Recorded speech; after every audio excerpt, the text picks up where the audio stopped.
People always say the worst pain comes from betrayal, but that's not true. The worst pain comes from realizing the person you trusted the most, trusted you the least. My name is Dana, and for months I lived with a man who looked me in the eyes every single day and lied without blinking. The night everything snapped wasn't dramatic. No screaming, no slammed doors. It started with something simple: a key. I was cleaning the dresser when I found an unfamiliar one tucked behind his watch. Silver, heavy, with a small tag that read, Unit 3B. We didn't live in any 3B.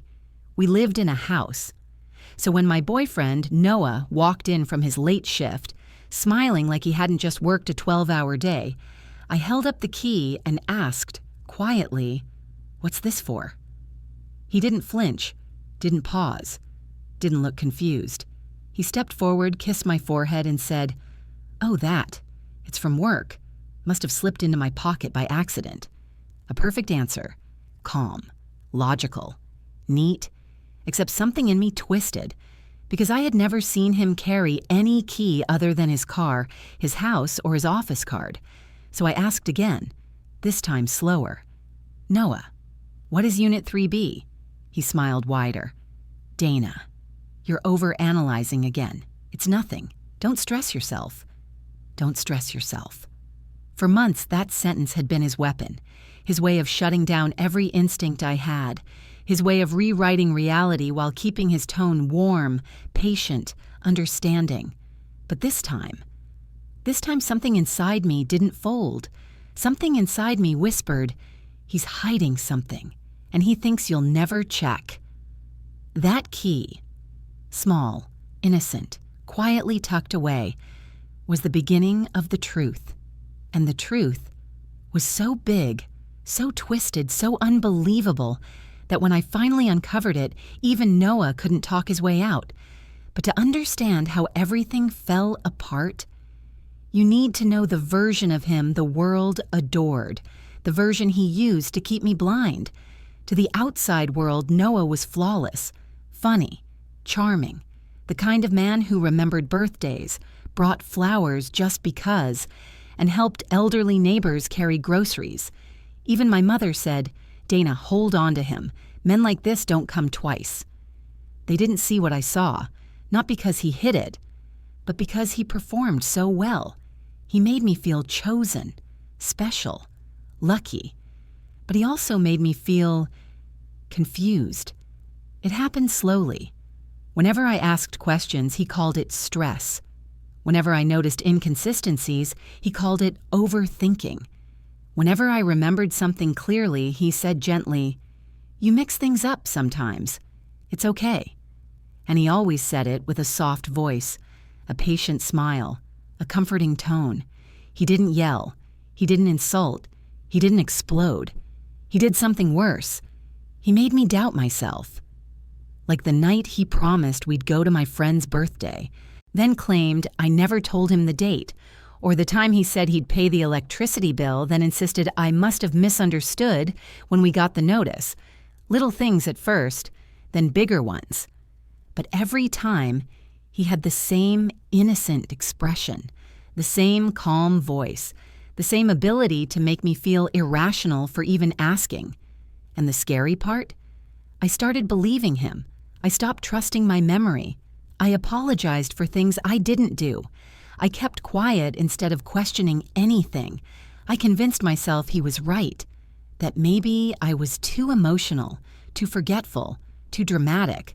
But then the key showed up, one tiny piece of metal that refused to fit into the carefully crafted story he'd built.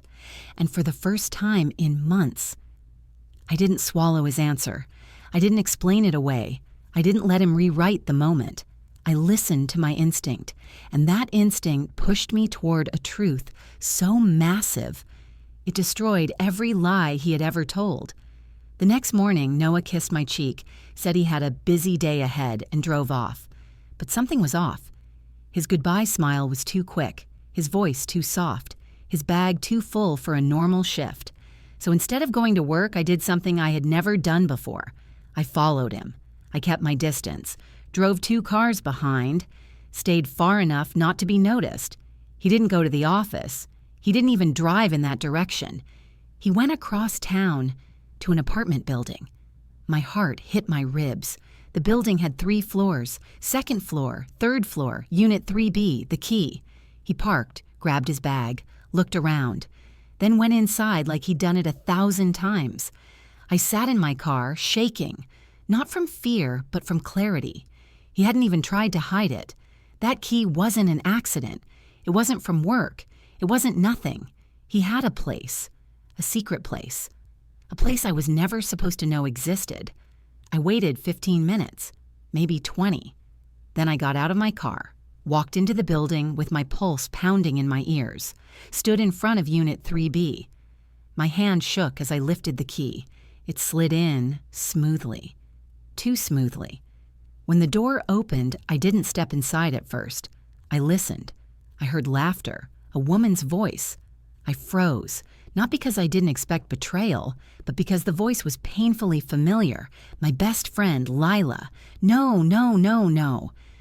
I pushed the door open, and there they were, not kissing, not touching. Worse, they were having breakfast together, laughing like a couple, like 2 people who had done this countless times. Lila's eyes widened when she saw me. Dana, wait, it's not... Noah stood up fast, too fast. Dana, listen, I can explain. Explain? To my face? Again? Something inside me snapped, but not in the way you'd think. I didn't scream. I didn't cry. I just said one sentence. You lied to my face for months.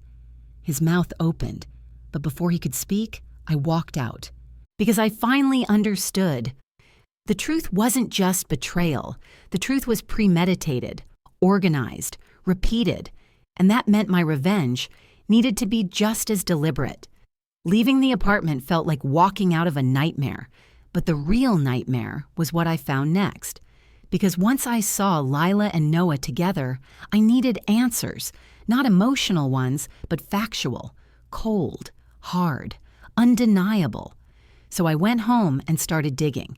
I checked bank statements, hotel bookings, emails, calendar invites, shared cloud backups.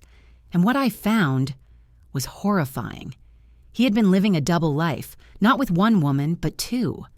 Lila was the emotional partner, the comfort, the person he shared breakfast and secrets with. Then there was someone else, someone saved in his phone as R. Restaurant reservations for 2, late-night bar charges, movie tickets, weekend getaways he told me were work conventions. He had entire weekends blocked as staff retreats. Except the hotel receipts didn't match his company. His lies weren't impulsive. They were systematic.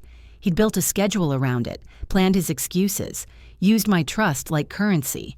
And the worst part? Lila didn't know either. I checked timestamps, cross-referenced dates. He lied to both of us. He told her he was single. Told me she was busy with school. Told the other woman he lived with a roommate. 3 women, 3 lives, 3 stories. 1 man, 1 master manipulator. My hands shook as I read through everything, not from heartbreak, not from fear, but from realization. He didn't just cheat. He constructed lies like architecture. He built them, layered them, stabilized them with my silence. He thought I'd never question anything because he counted on me being quiet. But now I had enough proof to bury him 100 different ways, but destroying him alone wasn't enough. Men like him survive confrontation. They're good at flipping things. I needed a setting where he couldn't talk his way out, where every lie would collapse instantly, a setting he respected, feared, and could never manipulate. And I knew exactly the place. But to do it right, I needed to gather the other 2 women, not for drama, for truth, because betrayal is painful. But united betrayal? That's power. I didn't call Lila first. I called the second woman, R. Her real name was Renee. She picked up on the second ring, cheerful at first, until I said Noah's name. Her voice went cold. What about him? I didn't play games. I told her everything. how long I'd been with him, how I found the apartment, how I found her pictures, how he'd been splitting his time between us like a calendar puzzle. She didn't cry, didn't shout. She whispered, "Tell me where to meet you." Next, I called Lila. Her reaction was different. She sobbed, hard. "Dana, I didn't know. He told me you were toxic, that you left him months ago, that you were unstable." I closed my eyes, letting her speak. "He told me you were obsessed with him, that you stalked him, that you tried to ruin his job." Every lie he told her was a lie he had told about me. And the moment she realized it, her voice switched from grief to rage. "Tell me what to do." So I made a plan, a simple one. 3 women, 1 table, 1 man walking in, expecting normalcy, and finding the truth sitting in front of him. We booked a private room at a quiet cafe he loved. Renee on one side, Lila on the other, me in the center. When he walked in, he froze mid-step. 3 chairs, 3 coffees, 3 sets of eyes watching him. He blinked fast. His jaw twitched. His fingers trembled. No script, no lie, no rehearsed explanation. He couldn't deny one woman while the other 2 watched. He couldn't twist a story when every timeline contradicted him. He couldn't breathe his way out of this cage. I slid the key across the table. "Unit 3B, want to explain?" Silence. Then I placed the receipts, the bank charges, the photos. "You lied to my face for months," I said. Renee leaned forward. "You lied to all of us." Lila wiped her tears. "You told me she was gone. You told her I was nothing. You told Renee she was the only one." For the first time in his life, Noah had no version of the truth he could hide behind. No story to twist, no woman to blame, no exit to run to. He looked at all 3 of us, his entire web unraveling in front of him, and whispered, "I don't know what to say." I leaned in. "Good. Stay speechless." Noah tried to assemble sentences. Broken, clumsy, pathetic sentences. "Dana, please." "Listen, Renee. Lila, I can explain." He spoke like a drowning man reaching for anything to hold on to, but none of us reached back. His voice cracked when he tried again. It wasn't supposed to go like this." Renee scoffed. "Oh? Were we supposed to stay in our separate corners while you rotated your lies?" He shook his head. "No, I didn't mean, I wasn't trying to hurt." "Stop," I said. He froze instantly because he recognized the tone. Calm, firm, unshakable. The tone he used on me for months. Only now. It was coming from me. "You lied to my face for months," I said softly. "You made me doubt my instincts. You made her doubt hers. You rewrote our memories. You planned every excuse before we even questioned you." He swallowed hard. I continued. "You didn't just cheat. You manipulated 3 different women into silence. You built an entire life out of dishonesty." He looked at the table, humiliated. Lila leaned in. "You told me Dana was unstable." Renee followed. "You told me you were single." I added quietly, "You told me they didn't matter." His eyes filled, not with remorse, but with fear. Fear of exposure, fear of consequence, fear of a reality he couldn't twist. Because here, in this room, every lie had a witness. Every timeline was lined up. Every truth had backup. And that's what broke him. Not losing me, not losing them, but losing the ability to control the story. He finally whispered, "I'm sorry." But apologies don't fix patterns. Sorry doesn't erase calculated deceit. I exhaled slowly. "You're not sorry. You're caught." Then I stood up. Renee stood with me, Lila too. We didn't scream. We didn't insult him. We didn't throw anything. We just walked out, leaving him sitting alone with nothing but 3 cups of cold coffee and the ruins of his lies. I thought leaving would break me. It didn't.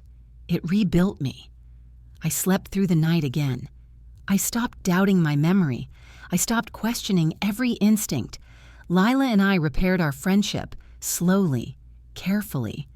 Renee became a new kind of friend, a woman who understood the same wound, the same betrayal. Noah texted me once, a long message, filled with excuses, self-pity, deep reflections he didn't mean. I didn't reply, not out of anger, out of peace. Because when you walk away with clarity, you don't need closure. You are the closure. The truth I uncovered didn't just break him. It broke the version of myself that tolerated less than I deserved, and what replaced it was stronger. People imagine betrayal as dramatic, screaming, slamming doors, catching someone in the act. But the most dangerous kind is quiet, slow, comfortable. The kind where someone looks you in the eye and lies with a warmth that makes you question your own reality. If someone makes you explain the same confusion over and over, if they tell you you're overreacting every time you ask a fair question, if they rewrite small memories until you don't trust your own mind, that's not love. That's manipulation. And the strongest revenge isn't yelling, exposing, or confronting. The strongest revenge is uniting the truth, walking away, and watching their story collapse without your silence to hold it up. Noah didn't break because we were angry. He broke because the truth stood in front of him. 3 versions of it. And he couldn't escape. So if you're listening to this, trust the key you weren't supposed to find. Trust the detail that doesn't add up. Trust yourself. The truth always waits to be uncovered. And once you uncover it, the person who lied to your face will finally face themselves.